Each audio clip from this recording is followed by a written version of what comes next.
It is cutting the pieces of our arcades out time here. Now we did that already with most of our pieces. We are ready to go, but I want to show you how we got there. Okay, so this is where being prepared and set up way before we even get to this stage is best, right?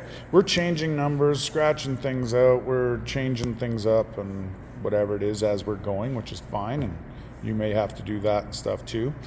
But basically we want to account for all the pieces that we have laid out here. We know that they're supposed to be a certain whatever, but now we have to measure out where they're going to go, where they're going to fit, and all that fun stuff.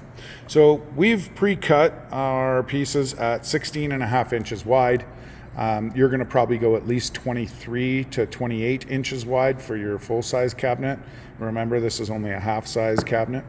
But basically what we want to do is put in a piece or put in your measuring tape, and you want to measure where these things are going to butt up. Okay, so we've put in our dados, right? Our top dado, we want it to go to the edge like so. All right, so we're up top, so we want to measure from the front of that spot there to where this piece of wood is ending at the moment. Right, so you're going to want to measure with the little mark there, and then you just take your measuring tape from the top here to this mark. Okay, that's going to be your top piece for its thing plus its width. All right, and you're going to do that all the way around. Just make sure that when you get to places like this spot here, you're going to be doing miter cuts if you're going to follow our lead here on this one. We do have other techniques, so if you don't want to do this one, that's fine. This one here, you're going to have to kind of play around with on your miter saw. So knowing that you're going to have to cut these beveled or angled edges here, you're going to want to give yourself at least 1/4 of an inch on either side, so an extra 1/2 inch on the distance from this line to that line. Just so that you can give yourself a little bit of leeway for cutting some of that edge work off and stuff like that, because you're probably going to be hitting it at about a 20 to 15% angle, that type of a thing.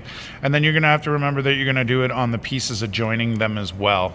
Now this one here, I don't know if how we're going to actually do this yet until we get there.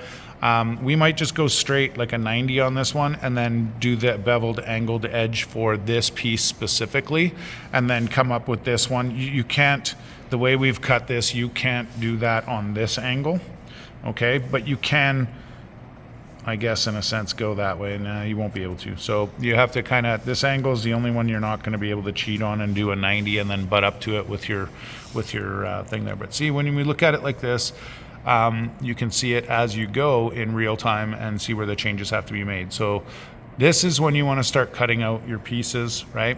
And mapping out here. We've already done that so that we could get a little bit ahead to do some things, but you want to make sure, as I showed you before, on your piece for the speakers, that's where you want to make sure you cut that one first. Like I'd said before, just so that there's no confusion, I know it sounds a little odd maybe the way we're doing it, but we're trying to kill 2 birds with 1 stone, and you have 2 different profiles here at the moment. One we dadoed out up top there. This one we didn't, and we're going to show you the 2 different kinds.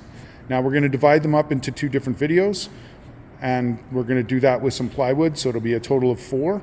So we're going to start off with this profile, and that will be technique number 1.